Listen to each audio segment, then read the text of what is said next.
From the Bill of Rights Institute, Fabric of History weaves together U.S. history, founding principles, and what all of this means to us today. Join us as we pull back the curtains of the past to see what's inside. Baseball has always been a central part of America's culture and of water cooler talk at BRI. But did you know that it has an integral part in American history as well? From civil rights to globalization, elements of baseball have mirrored and even led these movements through time. Today, Mary is joined by Adam Cushing, BRI COO and self-proclaimed baseball aficionado, and Dr. Vincent Cannato, professor of history at the University of Massachusetts, Boston, to discuss some of the most important movements reflected in baseball and America's love of the game.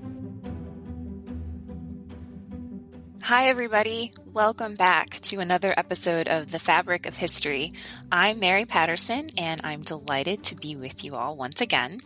Today, I'm joined by two very special guests to help me chew through a topic that is admittedly a little out of my league. I'm talking about America's pastime, baseball. How has baseball been a part of U.S. history? To help me out, we have brought in the Bill of Rights Institute's own Chief Operating Officer and hardcore Dodgers fan, Adam Cushing. Adam, thanks for being with us today. It's a pleasure to be here. Honestly, I really came because of the guest you're about to introduce, so I think is the real expert. And just as kind of an absolute fanatical fan, I just really wanted to be here, so thank you. Absolutely. And without further ado, my next guest that Adam is referencing is Dr. Vincent Cannato. Dr. Cannato is an associate professor of history at the University of Massachusetts, Boston, where he teaches, among other things, a lecture course entitled America's National Pastime, The History of Baseball. Dr. Cannato, thank you so much for being with us today. Thanks for having me on, Mary. So even for a baseball Philistine like myself, this course that you're teaching sounds fascinating. So I can't wait to talk about it with you. And I'm sure Adam will have much more educated questions and comments as we go along. But before we play ball, and listeners, I challenge you to point out or comment on all the terrible puns I'm going to try to throw into this conversation. Let me give you a little background on how we came to this topic. We have discussed on the Fabric of History before associations and leisure time, and we mentioned baseball, and we concluded that baseball is such a big thing that it really needs its own conversation. And baseball, as a part of that conversation of leisure time, is all about, society and our community and how we need downtime as much as we need formal government institutions. And BRI is all about teaching civics. We love our formal government institutions, but we also need these informal community traditions and institutions like Little League and the World Series as part of our society. So that's kind of how we came back to this topic of baseball and why I'm sitting here today with Adam and Dr. Cannato. So shall we play ball, as they say? Let's play. Let's take the field. Let's play. Okay. So I have to start with this course that you teach. So why do you use baseball as your lens to talk about U.S. history? Yeah. First of all, we're trying in this day and age, you and your listeners are probably aware that history is a tougher sell. I don't want to say a hard sell, but a tougher sell with students, right? Getting them interested in history. There's often a sense that history is boring. So in our department, we're trying to come up with lecture courses, especially at the introductory level, that provide students a window into history that is more interesting for them.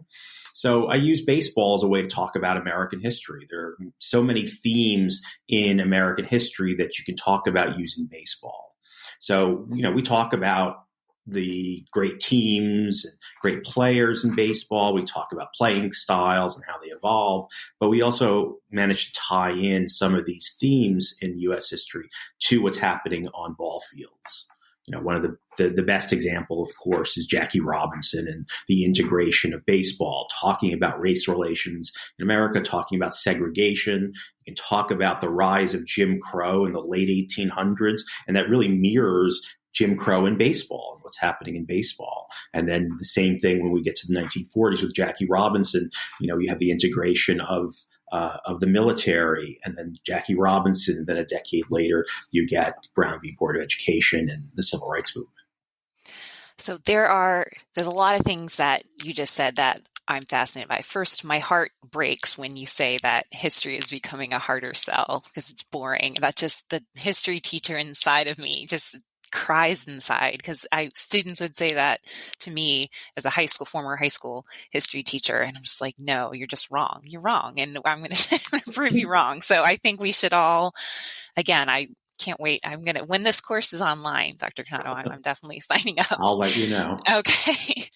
But I think, so you mentioned that there are so many themes, and we chatted before, in your course, and race and segregation being a big one. And the story of Jackie Robinson, I think, is it's such a powerful story. And we love powerful stories at BRI. And even as someone who's not a huge baseball person, I mean, I know the story of Jackie Robinson, and I knew it was significant, but I think if you really pause and zoom in on his story, I think there's a greater appreciation for just how significant it was. So can you, I guess, walk us through what was baseball like before, or what was this idea of the color bar? So I always do the phrase, Jackie Robinson breaks the color bar, but I didn't really know what that meant. So could you break that down a little bit for us? Yeah. There is a color line that exists in baseball. It's interesting that it was never a rule. It was always in informal agreement among owners not to hire African-American players. There are, in the 1880s, there are some African-American players in professional baseball. But that window closes very quickly. And from the late 1880s down to the 1940s, there's a color line. It's an informal one. There's no law. It's not done by law. It's not done by Congress. It's not even an agreement. It's a sort of an unspoken code among owners that they won't integrate baseball, that they'll keep it segregated. And ultimately, it's the Brooklyn Dodgers and their general manager, Branch Rickey, who decide, hey, let's break this unwritten rule, right? We want to find the best player. We're putting together the best team. There had been some others before Rickey who had kind of toyed with the idea. Sometimes they like to pass along players, light-skinned players as Native Americans, perhaps. That was an attempt to kind of get around these things. But it was really Rickey. He was a complex man. He certainly had what were progressive ideas about race for the time, but he also wanted to win. And that's the story. And that's how they broke down the color line. And he chose Robinson specifically. I mean, he just wasn't any player. He chose Jackie Robinson specifically to do this. I've always been fascinated about his breaking of the color barrier there. And I've always wondered, was Rickey always going to be first? Because I've always was struck by the fact that as soon as the color line was broken, teams began to sign other players very quickly. And so I've always kind of wondered, were a bunch of teams kind of sitting there thinking about it and kind of going, I don't want to be the first one. But as soon as someone took that first step, boom, a whole bunch of people said, well, I want those players too. I want the best players. Yes, although you do have to remember that not every team jumped into the integration game. Not everyone. Right? The last team to integrate was the Boston Red Sox, and it was about a decade after Jackie Robinson. The Yankees were the second to last team to integrate. And even when teams do integrate, it's interesting. They will usually only have, and we're talking the late 40s, 1950s, 2 or 3 African-American players. There's almost an informal quota on the number of Black players that a team would have. The Dodgers were the exception. The Giants were another team that had a few more African-Americans. Later, the Cardinals. Bill Veeck, who's an interesting, owner, he had tried. I mean, he was kind of a renegade owner. He had at one point he wanted to buy, I forget which team, and field an all African American baseball team, I think. But the owners didn't really like him. There were others who were kind of toying with the idea. But yeah, once Rickey, and this is true in society in general, the first person who kind of breaks down one of these barriers, then others come along and rush in. That's a really interesting comment. I was thinking that as you were telling that story, and Adam, as you asked that question, it's like no one wants to be the first one to say, I have a question, or you need to speak up for something. And the other thing, well, two more things. The other thing about this man, Ricky, I had never heard of his part of the story. You just hear about Jackie Robinson, but I think it's interesting to note that whenever we talk about someone, whose name does get passed on and is famous for doing something significant, there's always these other people involved in that story that sometimes aren't, we don't get to hear their names or their stories as much. So it's almost like we all kind of stand on the shoulders of other people in doing great things. Ricky was also an innovator in baseball, generally speaking, even before Jackie. He had basically created what we know as the modern minor league system. So yeah, he was an innovator known even before this. He was someone who was trying to do new things in baseball. And I think it takes that kind of a personality to do something like this. Yeah, that is really interesting. I am a little familiar with the minor leagues because I am a Baltimore Orioles fan by marriage, which means basically whenever I get together with my husband's family, they just yell about the Orioles with each other. And my understanding is they've been bad for a very long time, but there are some prospects at the minor league level. So just putting that out there for all you fellow Orioles fans or Orioles fans through marriage. But there was another piece of that story of Jackie Robinson that was really interesting. So you mentioned that in the 1880s that there were some African-American players playing professionally. I never knew that. And I also think that's really fascinating if you think about sort of American history writ large. I mean, we have this period after the Civil War with Reconstruction. There's really some huge changes in our society, and you have African Americans serving in Congress, and you have African Americans serving in all these positions, and you have African Americans playing baseball. But that window is very, as you said, it's very, very short. Or it closes very quickly. So I think that's really another interesting way in which baseball is kind of a mirror of our history writ large. But I wanted to ask you about the Negro League. So I know that there was a Negro League, and did that keep existing after Jackie Robinson signs on, or how does that sort of peter out? Well, that's one of the stories about integration. Ultimately, the story of integration means the end of the Negro Leagues. Not immediately. The Negro Leagues kind of limp along into the 1950s. But once the best Black players could go into the major leagues, that meant really the end of the Negro Leagues. And there's a parallel there to the broader story of integration.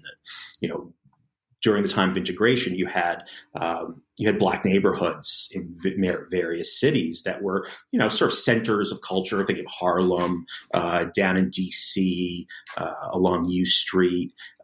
There are sort of pockets of African-American businesses and culture. And once integration began, those neighborhoods started to kind of fall apart because African-Americans were not kept in those. They had more opportunities, not perfect opportunities, but they had more.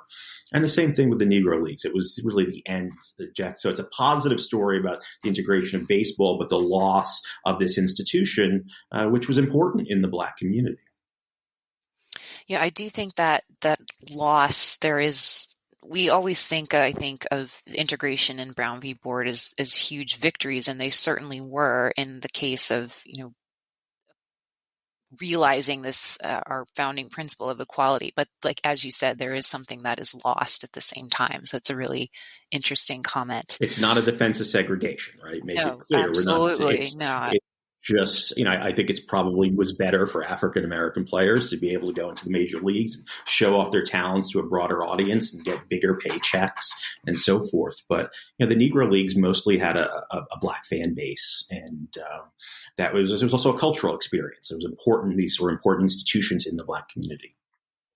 Yeah, I want to, so before we sort of move into a new play, I don't know. Does that work? A new play? Can you say that in baseball? I don't even know. That shows you how terrible I am. But I did want to say that just to circle back to Jackie Robinson as an individual. So I think that what's interesting about his story is that, he had his own personal courage and his own talent.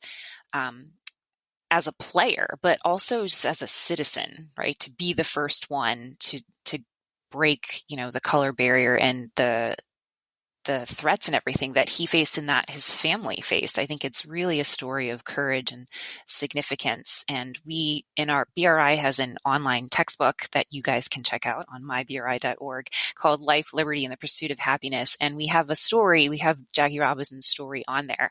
And I just want to read you, as we close out Jackie Robinson here, a quote from that story, because it's so powerful. And even for people who aren't super baseball fans, I think it really is worth revisiting his story and what it means in the larger picture. And it says, the stories of Robinson and other African-American pioneers are often seen as simply part of the history of baseball rather than as a turning point in American history that served as a spark for the larger civil rights movement. As Martin Luther King Jr. once said, Jackie Robinson was, and I quote, a pilgrim that walked in the lonesome byways toward the high road of freedom. He was a sit-inner before sit-ins, a freedom rider before freedom rides, end quote.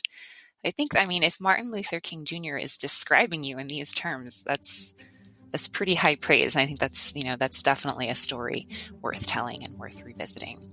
So why don't we take a quick break and see what other baseball stories we can explore.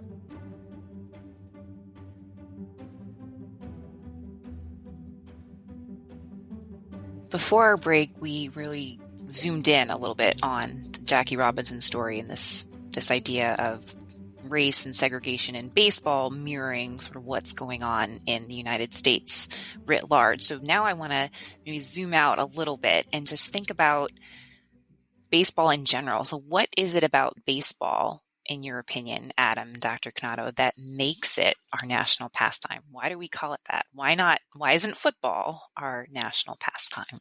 Football might be more popular today than baseball in the way things are going. There's a lot of nostalgia wrapped up with baseball. It's a very nostalgic game about history. More than any other sport, it's about history. It's about the past. It's about connections, fathers and sons, especially fathers and daughters as well, playing catch, these connections across generations. It's about the seasons, right? It begins in the spring when things are coming back to life, at least up here in the north. Baseball begins and then it blossoms in the summertime. Everybody's outside playing.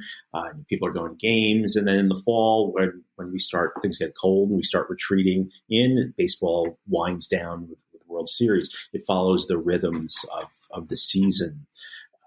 It's a pastoral game, at least in our mythology, right? We associate with Field of Dreams, with a country, with cornfields. There's that nostalgia. The reality is baseball began as an urban game. It began as a game in cities, but that's also important as well because we're also an urbanized country.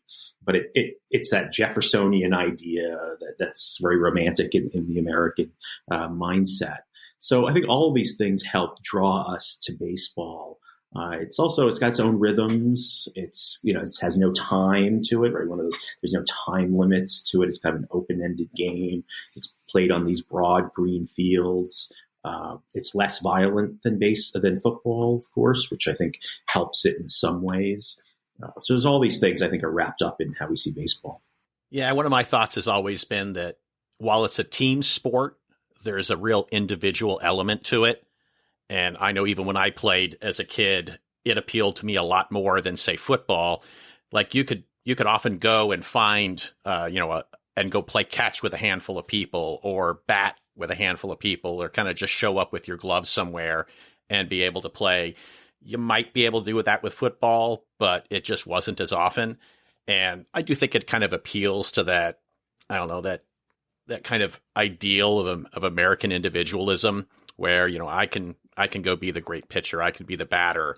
I'm the center fielder. Everybody sort of has their role, but there's all these kind of distinct competitions where, the pitcher versus the batter, once the ball is hit, then the fielders are in play and so on and so forth. And I've just always kind of thought that was something that appealed to me.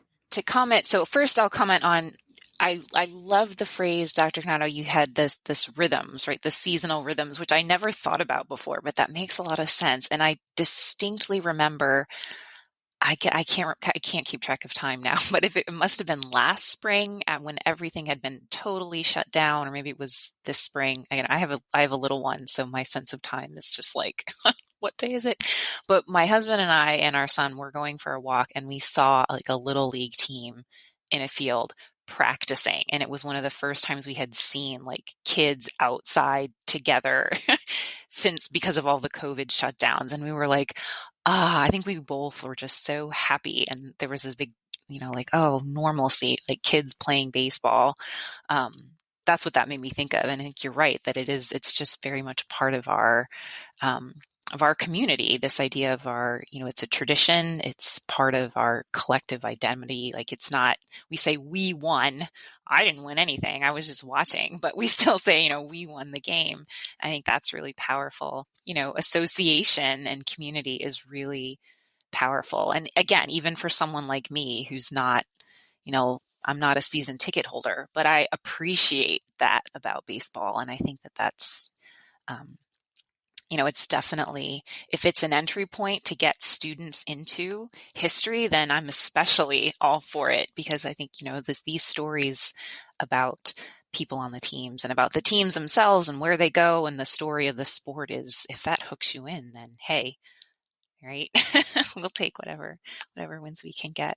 So we started off by saying, what is it about baseball? And I think we've shown it's a big part of our traditions, and it's a part of our history in this country. And it's still very much a part of our communities today. So I don't think it's going anywhere. Like you mentioned that football might be more popular, but I don't know. I'm still down for going to a baseball game and, getting peanuts and throwing shells on the floor. It's fun. It's just a fun thing to do. It could be that, I'm just too much of a baseball fan, but I've always been struck by just the history of baseball and the fact that of kind of our major sports, it goes back into like the Civil War.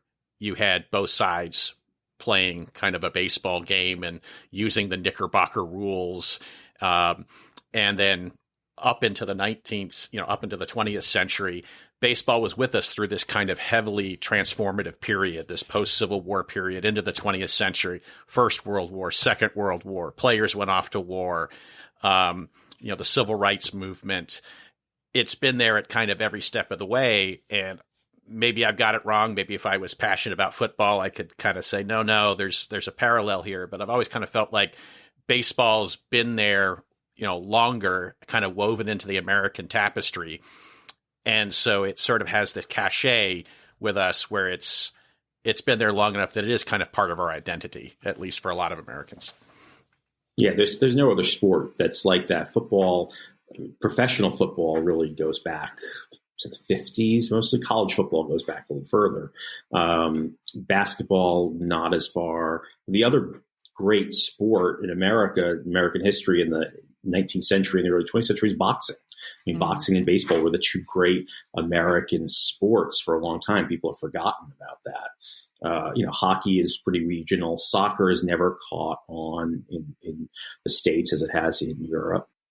Adam, to go back to what you were saying about this idea of during the Civil War, both sides coming together to play a baseball game. I'd never heard that story before. I love that. I think it connects back to this idea of civics and teaching civics, which is what the Bill of Rights Institute is all about. And just this idea that you can reach across the aisle and find a commonality with someone if they don't have the same views as you. And that can mean politically, but it also means like informally, right? Baseball is not politics, or maybe it is politics. Maybe that's a whole other conversation. But just this idea that, again, sports as a unifier, as a building.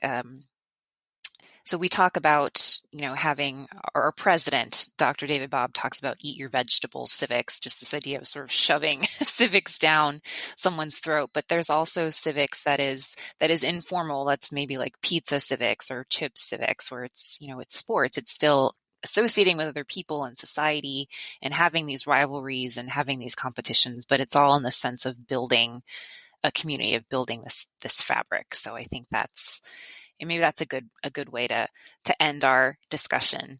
So thank you both so much. Adam Cushing and Dr. Vincent Cannato for being with us today. I know I learned a lot. I'm really excited to talk to my husband. He probably knows all of these things anyway, but I certainly learned a lot about baseball. And listeners, I hope you all learned something as well. If you have any comments on this episode or future episodes, please write to us at comments@fabricofhistory.org. And you can find us on all the social media places. We'd love to hear from you. And until next time, everyone, keep asking questions. The Bill of Rights Institute engages, educates, and empowers individuals with a passion for the freedom and opportunity that exists in a free society. Check out our educational resources and programs on our website, mybri.org. Any questions or suggestions for future episodes? We'd love to hear from you. Just email us at comments@fabricofhistory.org. And don't forget to visit us on Facebook, Twitter, or Instagram to stay connected and informed about future episodes. Thank you for listening.